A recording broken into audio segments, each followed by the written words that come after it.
माझे नाव निकिता आहे. मी Nikita steels private limited कंपनीची मालकीण होते. माझे आई वडील माझ्या लहानपणीच वारले. एक मुलगा रोज माझ्या घराच्या गेटवर पेपर टाकायला यायचा.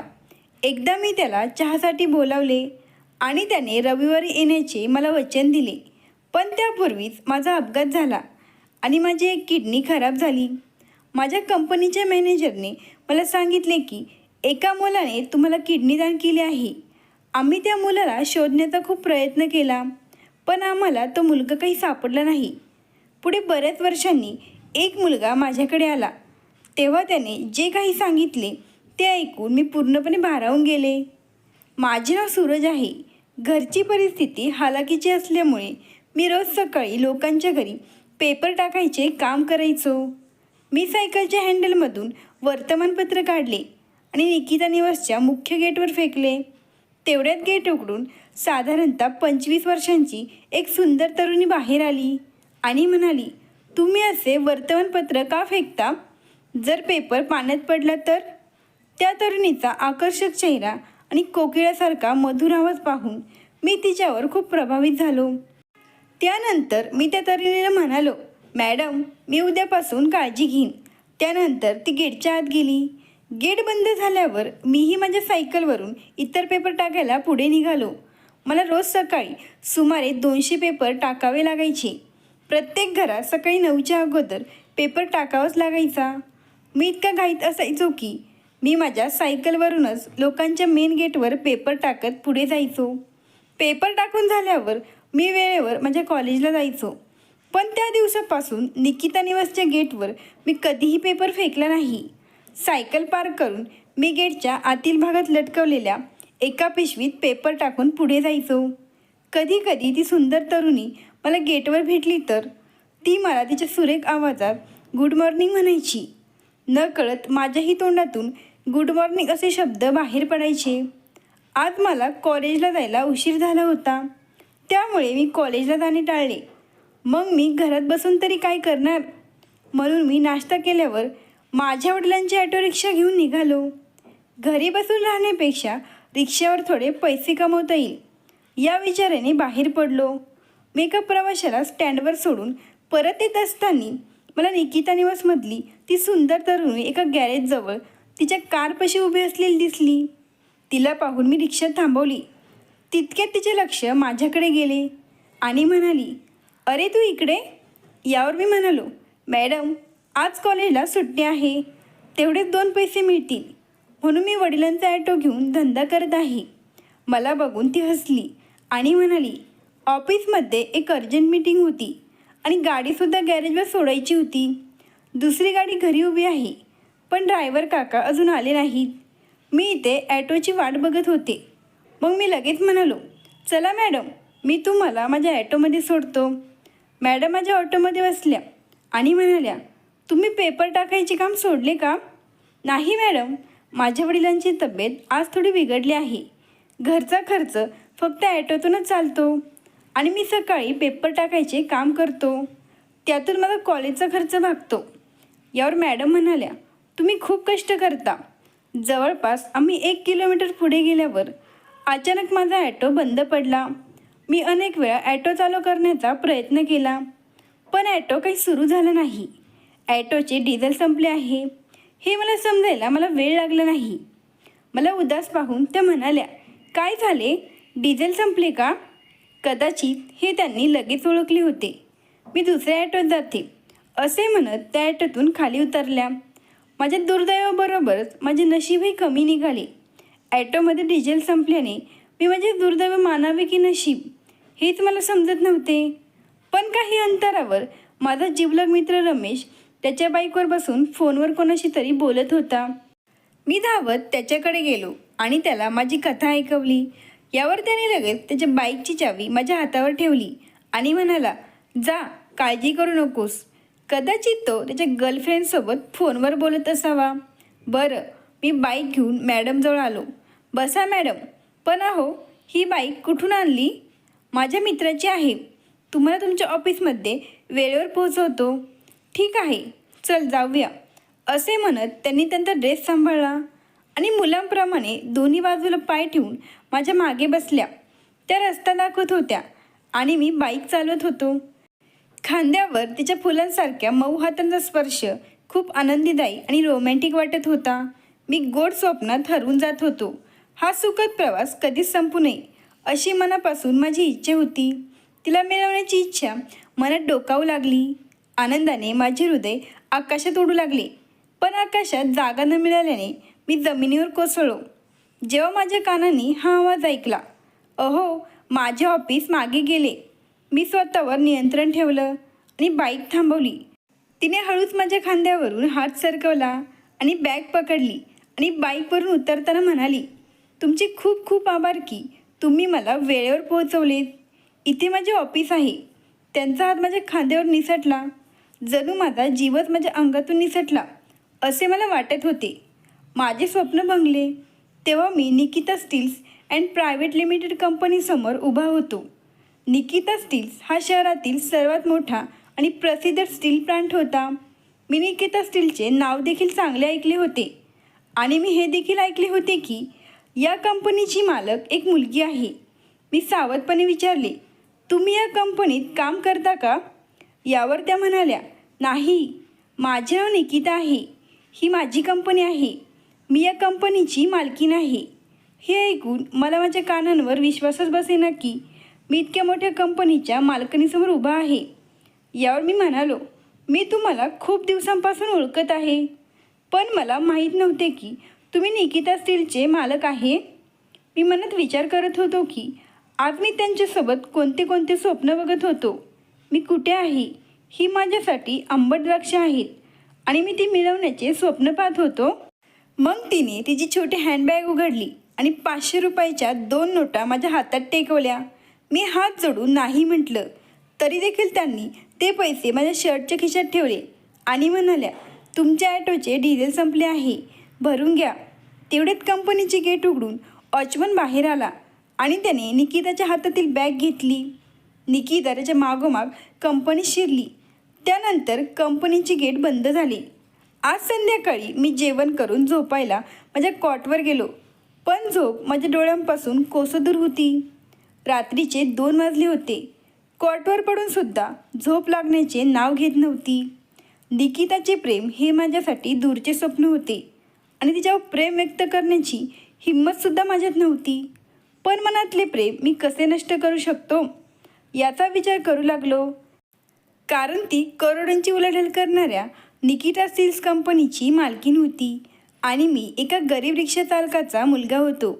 आकाशात उंच उडण्यासाठी वाऱ्याची दिशा तपासली पाहिजे, कारण तिथे निवारा नसतो. तिथून पडलं तर जमिनीवर पडेल आणि मग हाडेही राहणार नाहीत. निकिता ही माझ्या प्रेमाचा स्वीकार करणारी मुलगी नाही. तिला विसरण्यातच आपला फायदा आहे. माझी सद्विवेक बुद्धी मला समजवण्याचा प्रयत्न करत राहिली, पण माझे मन तिला विसरायला तयार नव्हते. जे माझ्या नशिबात नव्हते ते मिळवण्याचा प्रयत्न म्हणजे चांदणीचा पाठलाग करण्यासारखे होते. माझ्या मनातील वेदना मला चांगल्या प्रकारे जाणवत होत्या, पण मी असह्य होतो. निकिताच्या आठवणी मनात घर करून राहिल्या. रात्रभर झोप माझ्या डोळ्यांपासून दूर राहिली. शेवटी पहाटेचे 4 वाजले होते. तेव्हा मी माझी सायकल उचलली आणि वृत्तपत्र घेण्यासाठी न्यूज एजन्सी गाठली आणि तिथून ते पेपर घेऊन रोजप्रमाणे टाकायला चालू केले. शेवटी मी पेपर टाकत निकिता निवासला पोहोचलो. निकिता मुख्य गेटवर उभी असलेली पाहून मला आश्चर्य वाटले नाही, कारण याआधीही ती कधी कधी मी जायच्या टायमिंगला गेटवर उभी असायची. मी सायकल उभी केली आणि सायकलला अडकवलेल्या पेपरच्या गठ्ठ्यातून पेपर काढला आणि तो पेपर निकिता मॅडमकडे सरकवला. माझ्या हातातून पेपर घेत निकिता म्हणाली, तुम्ही चहा पिणार का? चला आत या, 1 कप चहा घ्या.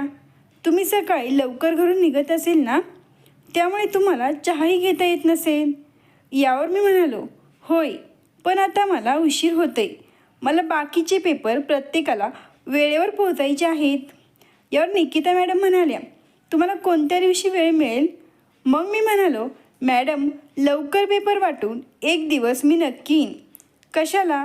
आजच काम संपून या. आज मला उशीर झाला आहे आणि कॉलेजला जायलाही उशीर होईल. म्हणून मी आज येऊ शकणार नाही. आपण रविवारी भेटू. रविवारी कॉलेजला सुट्टी असते. यावर निकिता मॅडम म्हणाल्या, ठीक आहे, मी रविवारी तुझी वाट पाहीन. होय, मी प्रयत्न करेन. हो म्हणत मी सायकलवर बसलो आणि पुढे निघालो. निकिता तिथेच उभी राहिली.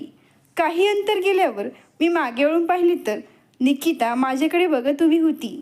पेपर वाटताना मी विचार करत होतो की निकिता मला चहासाठी का बोलवते. कदाचित तीही माझ्या प्रेमात पडली असावी किंवा माझी गरिबी पाहून तिला माझी कीव येत असेल की मी पहाटे 4 वाजता घरातून निघतो, असे काही वगैरे. माझे मन म्हणत होते की तिला माझ्यावर प्रेम झाले असावे, पण माझ्यात असा काय गुण आहे की ती फक्त माझ्यावर प्रेम करेल. पण हे प्रेमसुद्धा एक अजब गोष्ट आहे. या प्रेमाला श्रीमंती, गरिबी, उच्च नीच, भेदभाव, जातपात असं काही दिसत नाही. कदाचित तिच्याही हृदयात काहीतरी असेल. कदाचित तीसुद्धा माझ्या प्रेमात पडली असावी.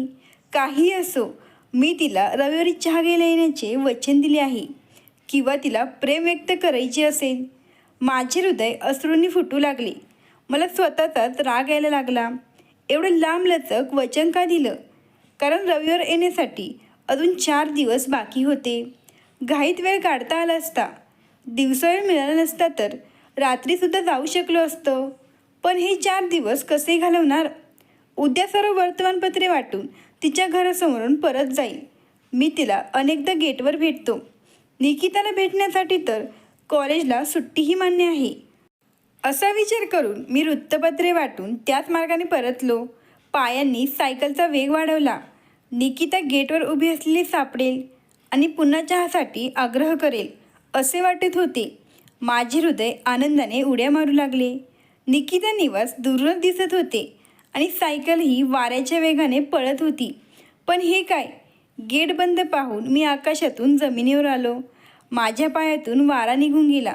जणू मी इतके दिवस आजारी आहे असे मला वाटू लागले. सायकलचा वेगही मंदावला. हवेच्या वेगाने पळणारी सायकल आता रेंगाळू लागली होती. तिथून निराश होऊन मी घरी परतलो. मला आज कॉलेजला जाणे योग्य वाटले नाही. माझे 4 दिवस कसे गेले याबद्दल मी काय सांगू. प्रत्येक दिवस एका महिन्याप्रमाणे गेला. मला अधिक आश्चर्य वाटले ते म्हणजे मला त्या 4 दिवसात कोणत्याही दिवशी निकिता गेटवर सापडली नाही. आज रविवार होता. आज वचन होतं. पण आजही मला निकिता गेटवर दिसली नाही. म्हणून मी वॉचमनला वर्तमानपत्र दिलं आणि पुढे निघालो. वॉचमन राजपालला मॅडमबद्दल विचारावे अशी माझी मनात इच्छा निर्माण झाली. पण माझ्या सद्विवेक बुद्धीने मला तसे करण्याची परवानगी दिली नाही. म्हणून मी पेपर देऊन पुढे निघालो. साधारण 8:30पर्यंत मी माझे सर्व पेपर वाटले, जे मी पूर्वी कधीच इतक्या लवकर वाटू शकलो नव्हतो. मी लगेच परत निकिता निवासच्या गेटपाशी पोहोचलो आणि गेटवर उभे असलेल्या वॉचमनला म्हणालो, मला निकिता मॅडमला भेटायचे आहे. यावर तो वॉचमन म्हणाला, तुझे काय काम आहे? त्यांनी मला बोलावले आहे. कधी? आज. वॉचमन काहीसा चिडून म्हणाला, पण तुला हे कधी सांगितले होते? 4 दिवसांपूर्वी. 4 दिवसांपूर्वी निकिता मॅडमचा कार अपघात झाला. त्यांना खूप गंभीर दुखापत झाली आहे. तेव्हापासून ते हॉस्पिटलमध्ये दाखल आहेत. त्यांची किडनी. वॉचमन पुढे काय बोलला याचे मला भानही राहिले नाही. मी निराश अवस्थेत सायकलवरून हॉस्पिटल गाठले. निकिता मॅडमला ICU वॉर्डमध्ये दाखल करण्यात आले होते. हॉस्पिटलच्या गेटवर कंपनीच्या ऑफिस स्टाफ आणि कर्मचाऱ्यांची गर्दी होती. ते सर्व लोक वेगवेगळ्या प्रकारच्या गोष्टींबद्दल बोलत होते. किडनीची व्यवस्था अजून झालेली नाही. त्यांना किडनी मिळाली नव्हती कारण किडनी दान करणाराच मिळाला नाही. अशा अनेक वेगळ्या गोष्टी ऐकायला मिळत होत्या. निकिता मॅडमच्या कंपनीचे मॅनेजर खूप धावपळ करत होते. ते 5 ते 10 लाख रुपये सहज द्यायला तयार होते, पण त्यांना किडनी दान करणारा भेटत नव्हता. कंपनीच्या लोकांकडून वेगवेगळ्या गोष्टी ऐकून निकिता मॅडमला किडनीची गरज आहे हे समजायला मला वेळ लागला नाही. निकिताला मदत करण्याची यापेक्षा चांगली संधी माझ्यासाठी कोणतीच असू शकत नाही. तिथे उभे असलेल्या लोकांशी माझी ओळख नव्हती, पण मी तिथल्या एका व्यक्तीला सांगितले की मला निकिता मॅडमसाठी किडनी दान करायची आहे. उभे असलेल्या गर्दीतून आनंदाची लाट उसळली. गर्दीतून कोणीतरी लगेच कंपनीच्या मॅनेजर सरांना ही बातमी दिली. तेव्हा तेही तिथे लगेच हजर झाले आणि मला पाहून त्या आनंदाने म्हणाले, तुम्हाला तुमची एक किडनी दान करायची आहे का? यावर मी होय असे उत्तर दिले. जर तुम्ही स्वइच्छेने मॅडमला किडनी दान करत असाल तर आम्ही तुम्हाला खूप मदत करू आणि तुम्हाला या बदल्यात 5 लाख रुपयांचे बक्षीस देखील देऊ. तुम्हाला आणखीन काही गरज असेल तर ते जरूर सांगा. यावर मी त्यांना म्हणालो, सर, मी माझी किडनी कोणत्याही बक्षिसासाठी किंवा मदतीसाठी दान करत नाही. मी माझी किडनी निकिता मॅडमसाठी दान करत आहे. वैद्यकीय तपासणीनंतर हिरवा सिग्नल मिळताच मला ऑपरेशन थिएटरमध्ये नेण्यात आले, जिथे निकिता मॅडम आधीच बेशुद्ध अवस्थेत ऑपरेशन बेडवर होत्या. डॉक्टरांच्या टीमने मला दुसऱ्या बेडवर झोपवले आणि एक इंजेक्शन दिले. त्यानंतर काय झाले ते मला माहीत नाही. दुसऱ्या दिवशी शुद्धीवर आल्यावर मी सुद्धा त्याच ICU वॉर्डमध्ये निकिता मॅडम सारख्याच बेडवर पडून होतो. निकिता मॅडम अजूनही बेशुद्धच होत्या. ऑपरेशनमुळे माझ्या डाव्या ओटीपोटात किंचित वेदना होत होत्या.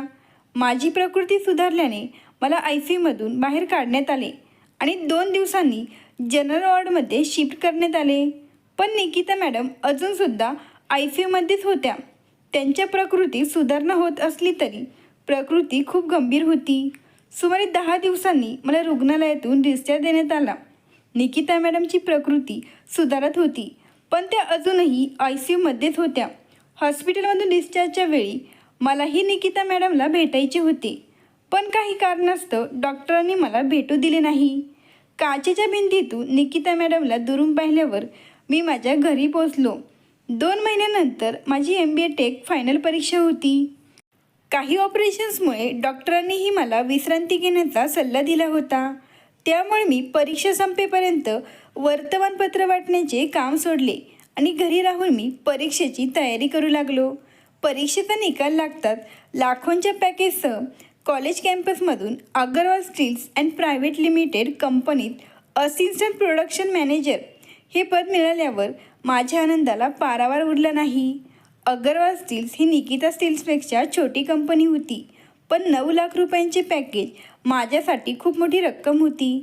जेव्हा मी अगरवाल स्टील्स कंपनीमध्ये पदभार स्वीकारला तेव्हा कंपनीने मला राहण्यासाठी फ्लॅट आणि ये-जा करण्यासाठी 4 चाकी गाडी दिली. मी माझ्या आईवडिलांसोबत जुने मोडकळीस आलेले घर सोडून नवीन फ्लॅटमध्ये राहायला गेलो.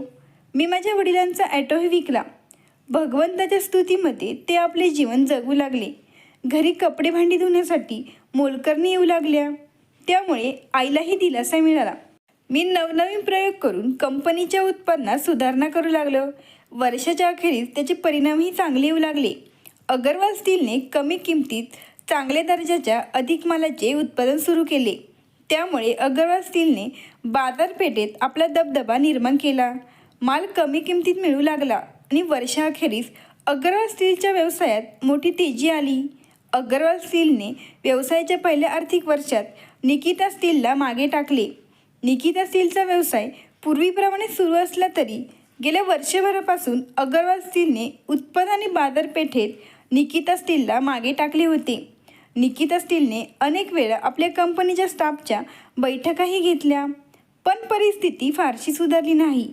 तेव्हा निकिता मॅडम त्यांच्या स्टाफला अगरवाल स्टीलचे उदाहरण देताना त्या म्हणाल्या की आपल्यापेक्षा लहान असतानाही ती कंपनी आज आपल्याला मागे टाकून पुढे गेली आहे. अगरवाल स्टील्स कंपनी ही एक अगदी नवीन कंपनी आपल्यासमोर येऊन उभी आहे आणि ती झपाट्याने आपल्याला मागे टाकत आहे. याचे कारण काय? तेव्हा त्यांच्या कंपनीच्या मॅनेजरने सांगितले की गेल्या वर्षी अगरवाल स्टील्स कंपनीने एक नवीन अभियंता सूरज धवन यांची प्रोडक्शन मॅनेजर म्हणून नियुक्ती केली होती. तेव्हापासून अगरवाल स्टीलच्या उत्पन्नाला गती मिळत गेली. उत्पादन वाढत गेले आणि तेव्हाच त्यांची बाजारपेठेतील स्थिती चांगली झाली. तेव्हा मॅडम त्यांच्या मॅनेजरला म्हणाल्या, मी पहिल्यांदाच सूरज धवनचे नाव ऐकत आहे. तुम्ही कधी सूरज धवनला भेटले आहे का? यावर मॅनेजर म्हणाले, नाही मॅडम, सूरज धवनला भेटण्यासाठी अपॉइंटमेंट घ्यावी लागते. यावर मॅडम त्यांच्या मॅनेजरला म्हणाल्या, तुम्ही उद्या त्याला भेटण्याचा प्रयत्न करा किंवा असे करा की उद्या त्याला माझ्या ऑफिसमध्ये बोलवा. मी इथे बसून त्याच्याशी चर्चा करेल. आपण त्याला दुप्पट पगार देऊ आणि त्याला आपल्या कंपनीत सामील करून घेऊ. आता लगेच त्यांच्या ऑफिसच्या भेटीसाठी पत्र टाईप करा आणि पाठवून द्या. हो मॅडम, मी आत्ताच पत्र पाठवतो, असे सांगून मॅनेजर त्यांच्या केबिनमध्ये पोहोचले आणि एक वैयक्तिक पत्र टाईप केले आणि एका कर्मचाऱ्यामार्फत ते सूरज धवन यांच्या अग्रवाल स्टीलच्या कार्यालयात पाठवले. नवनवीन प्रयोग करण्यासाठी मी अनेकदा रात्री 8 ते 9 वाजेपर्यंत कंपनीत असायचो. निकिताचे पत्र मिळाल्यावर मनात एक विचित्र आनंद झाला. निकिताच्या पत्राने हृदयात दडलेलं प्रेम पेटलं. मला खरंच आज संध्याकाळी तिला निकिता निवासला जाऊन भेटायचं होतं, पण ते शिष्टाचाराच्या विरुद्ध होतं. आमंत्रण उद्याचं होतं. मी नक्कीच उद्याची वाट पाहीन, कारण लोक वाट पाहत आयुष्य घालवतात. माझ्यासाठी तो फक्त एका रात्रीचा प्रश्न होता. प्रतीक्षेचे तास किती लांब असतात हे आज जाणवत होते. जणू रात्र सरतच नाहीये असे वाटत होते. निकिताची आठवण सतत माझ्या मनाला त्रास देत होती. निकिताचं प्रेम हे माझ्यासाठी एक दूरचं स्वप्न होतं हे मला माहीत होतं. त्यामुळे मला निकिताला विसरायचं होतं. म्हणून मी निकिताला वर्षभर भेटलोही नाही. पण आज निकिताच्या पत्राने माझ्या विसरलेल्या आठवणी ताज्या केल्या होत्या. जणू कोरड्या पिकावर अमृताचा वर्षाव झाला होता. सकाळी लवकर तयार होऊन मी निकिता स्टीलला पोहोचलो. मी माझी गाडी गेटजवळ उभी केली आणि जेव्हा मी गाडीतून उतरून गेटवर पोहोचलो तेव्हा मला पाहून वॉचमनने मला थांबवले आणि विचारले, कुठे चालला आहात? मी निकिताचे पत्र दाखवले आणि सांगितले की निकिता मॅडमनी मला भेटायला बोलवले आहे. यावर वॉचमन म्हणाला, मॅडम अजून आल्या नाहीत. तुमची इच्छा असेल तर तुम्ही वेटिंग रूममध्ये बसून त्यांची वाट पाहू शकता. त्या 10च्या सुमारास येईल. 10 वाजायला अजून अर्धा तास बाकी होता.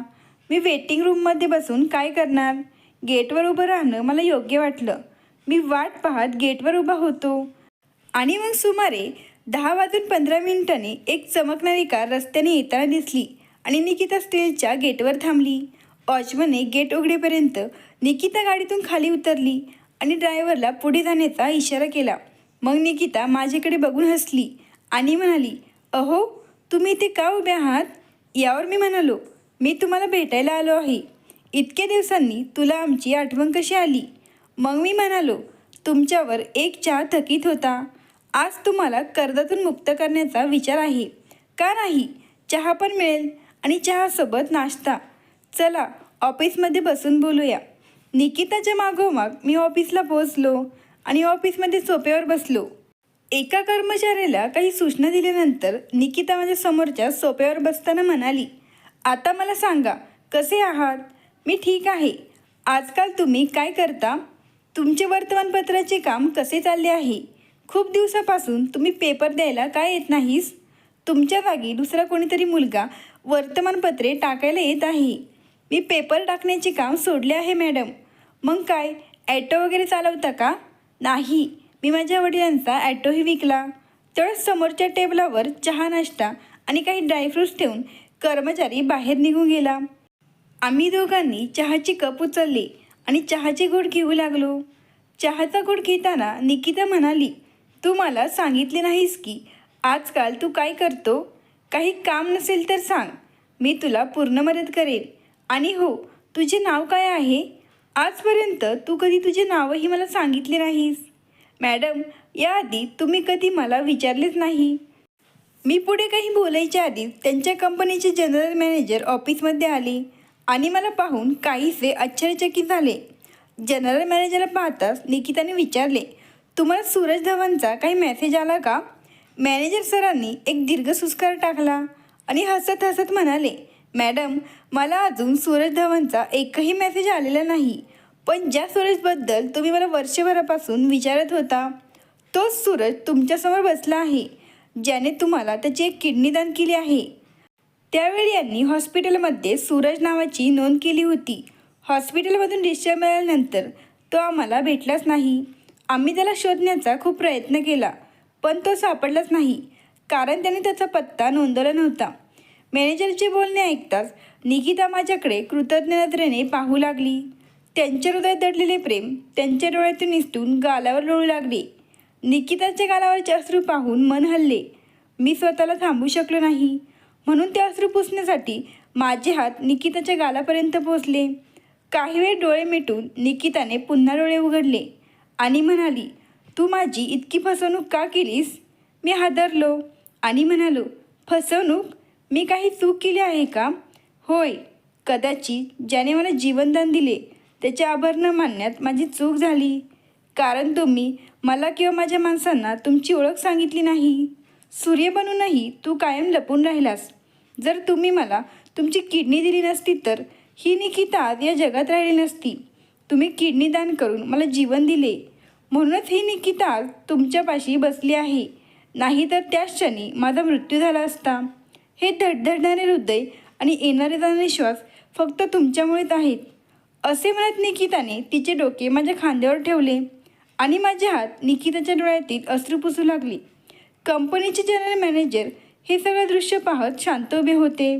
त्यांची अनुभवी नजर निकिताच्या चेहऱ्याचा अभ्यास करत होती. ते म्हणाले, मॅडम, सूरज धवन आत्तापर्यंत यायला हवे होते, पण ते अजून आले नाहीत. मी त्यांना पुन्हा मेसेज केला आहे. हे सांगून ते बाहेर गेल्यावर निकिताने मला मिठी मारली आणि म्हणाल्या, मला सांग सूरज, तू आत्तापर्यंत कुठं होतास?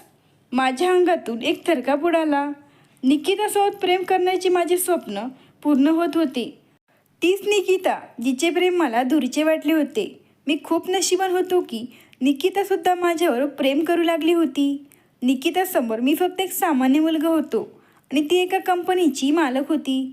किडनी दान केल्यानंतर वर्षभरात तू माझ्याकडे का आला नाहीस? मी माझी किडनी देऊन काही उपकार केले नव्हते आणि ते व्यक्त करायला मी तुझ्याकडे आलो नसतो. माझ्या मनाने तुझ्यावर प्रेम केले होते. त्या प्रेमासाठी मी माझी किडनी तुला दिली होती. मी पण काही कामात व्यस्त होतो, म्हणून मी तुझ्याकडे येऊ शकलो नाही. कामात व्यस्त? काय काम करतोस? वर्तमानपत्र वाटणे तर तू सोडून दिले आहेस. मी अगरवाल स्टील्स कंपनीमध्ये आहे. तू अगरवाल स्टील्स कंपनीमध्ये काय काम करतो? तू माझ्याकडे येऊ शकला असता. मी तुला माझ्या कंपनीत चांगली नोकरी दिली असती. मला कॉलेज कॅम्पसमधून नोकरी मिळाली. मी तिथे प्रोडक्शन मॅनेजर आहे. Production manager? तू सूरज धवन तर नाही ना? होय, माझे नाव सूरज धवन आहे. सूरज धवन हे नाव ऐकताच निकिताचा आनंद गगनाला भिडला. तिने आनंदाने किंचाळत मॅनेजरला बोलावले. निकिताची किंकाळी ऐकून मॅनेजरसह इतर विभागाचे व्यवस्थापक आणि काही कर्मचारी धावत आले. आनंदाने वेडी झालेली निकिता मॅनेजरला म्हणाली, काका, आपल्याला ज्या सूरजची गरज होती तो अपेक्षेपेक्षा कितीतरी पटीने चांगला निघाला. आज आपल्याला एक नाही तर 2 सूरज मिळाले आहे. असे बोलताच निकिताने मला सर्वांसमोर मिठी मारली आणि माझ्या आयुष्याची खरी कथा इथून पुढे सुरू झाली. मित्रांनो, ही कथा आवडल्यास लगेच सबस्क्राईब करा.